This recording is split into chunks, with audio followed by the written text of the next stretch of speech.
he was asked to come to Norfolk, and we knew that was a good move, so we did. And I've been very happy here. I was working at Norfolk Southern. I worked for a number of years with the old Norfolk and Western Railway, and after the merger in 1982 with Southern, we remained in Roanoke for several years, and then in 1990 the company moved me down here, and I became ultimately CEO in 1993.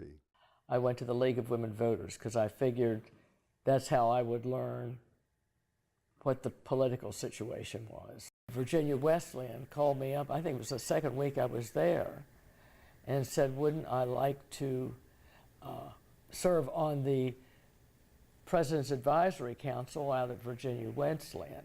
So I got involved with that very early and was taken by all the good things they were doing. I thought it was a great school and gave a great opportunity to young students who maybe needed a little extra interaction with their professors. And the third thing I got involved in was the YWCA, because then the symphony called me, and as you see what happens, the next thing I know, then the Chrysler Museum a couple of years later, and very active in a lot of organizations. David and Susan Goode have been among the top group of most influential people in the history of Virginia Wesleyan College. And not only have they supported us with their personal financial resources, but Susan has been a longtime member of the Board of Trustees and has been a significant person in designing the Virginia Wesleyan of the future.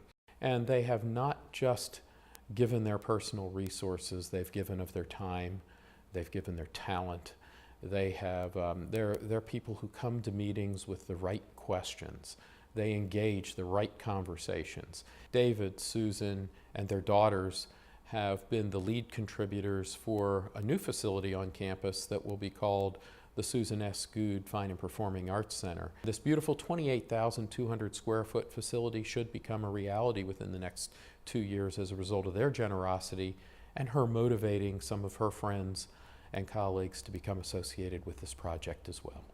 The Goodes have been so generous to education and the arts, and the Virginia Museum of Fine Arts, the Historical Society, and the Chrysler Museum, in addition to many other not-for-profit organizations in this area, have benefited from their generosity. You just can't speak enough about what they have done to support the arts and education and to transform this community.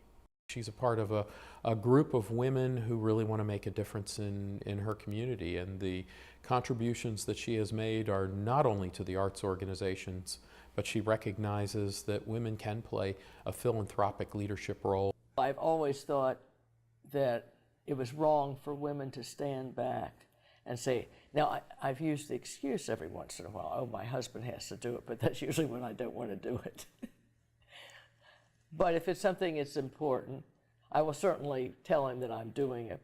But he has been very generous, and I make decisions on my own for some of the philanthropy, a lot of things we do together. And then he has some that he is involved with, that he makes the decisions on the philanthropy. So it's sort of a mixture. We always let the other one know what we're doing, but we both are empowered to make decisions. I mean, there are a plethora of organizations in our community that do good, needed work for things that add to the life of the community, and they need help, and they need financial help, but they also need help in lots of other ways. And the way we view philanthropy and leadership generally is you've got to be there. You have to participate. Organizations need that. The community needs it as well as they need money. From my standpoint, the Norfolk community was very welcoming, and that has something to do with our interest and willingness now to share with the community, because the community, living in the Norfolk community has been a very good thing for us. We've been happy here, and we're happy to give back a little. You really have a certain obligation to give back to your community in some way, and it's up to you to decide what it is, but you really need to be part of the community and try to make it better to the extent you can. We've been fortunate, and as a result of our good fortune, we have some resources that were not available to our parents, but we can do the same thing that they, I think, would have done with resources, and that is share it to make the community better. You're part of the community, and you should be working to make it a better place.